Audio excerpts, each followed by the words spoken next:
ताज़ा खबरों के लिए कोणार्क न्यूज़ को सब्सक्राइब करें और बेल आइकन ज़रूर दबाएं। कोणार्क, अपना शहर अपनी बात। सर, हाल ही में पालक मंत्री एकनाथ शिंदे जी, देवेंद्र फडणवीस जी और अभी कल ही आदित्य ठाकरे जी का यहाँ पर उल्लासनगर दौरा हुआ। क्या लगता है, दौरे तो बहुत हो रहे हैं पर कुछ जमीन स्तर पर कार्य नहीं हो रहे, काफ़ी लोगों की शिकायतें आ रही है। क्या कहेंगे इस पर, किस प्रकार से आप बातचीत करेंगे? देखिए, यहाँ पर सबसे पहले माननीय पालक मंत्री और खासदार एकनाथ शिंदे जी का दौरा हुआ। उन्होंने बहुत सारी घोषणाएं की थी कि शहर को एम्बुलेंस मिलेगी, ऑक्सीजन बेड मिलेंगे, लेकिन एक महीने के अंदर जो उन्होंने घोषणा की वो ज़मीनी स्तर पर दिखाई नहीं दी।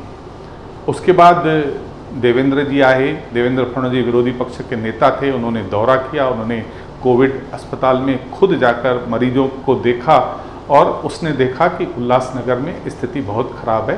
100 अगर टेस्ट होती हैं तो उसमें से 35 लोग पॉजिटिव निकलते हैं।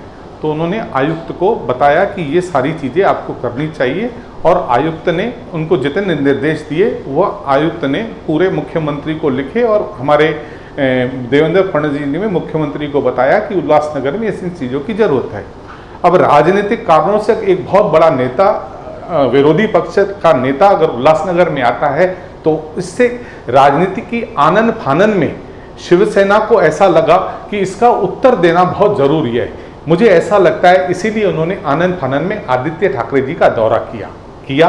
अच्छी बात है, दौरे होने चाहिए। अगर वह लोक कल्याण के लिए दौरे होते हैं तो सबसे अच्छी बात है।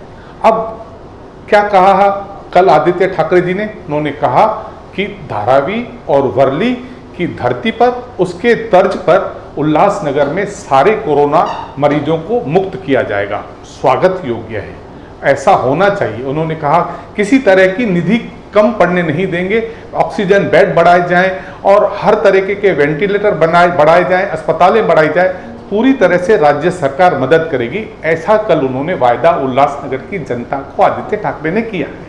अगर ये आने वाले 8 दिनों में ऐसी इनकी जो उन्होंने बातें कही हैं वह सच साबित होती है तो हम पूरी तरह से आदित्य ठाकरे जी का और पूरे शिवसेना का सम्मान के साथ विरोधी पक्ष होने के नाते उनका स्वागत करेंगे।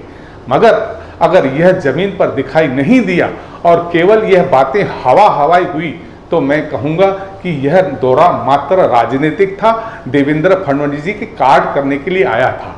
इसके लिए अगर लोक कल्याण के लिए हुआ तो स्वागत योग्य है। 50 करोड़ की निधि की मांग की जा रही है उल्लासनगर के लिए, तो क्या लगता है आपको, क्या होगी मंजूर? देखिए, 50 करोड़ हो या 5 करोड़ हो, निधि की आवश्यकता नहीं है।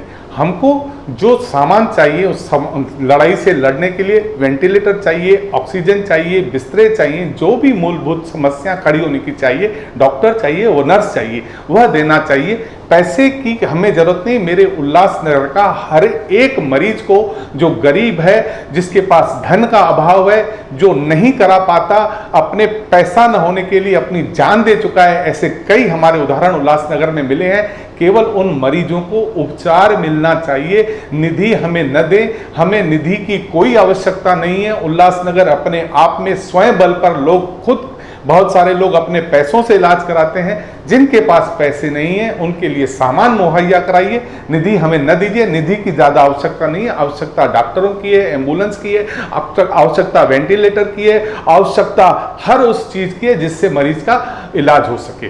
कोणार्क, अपना शहर अपनी बात।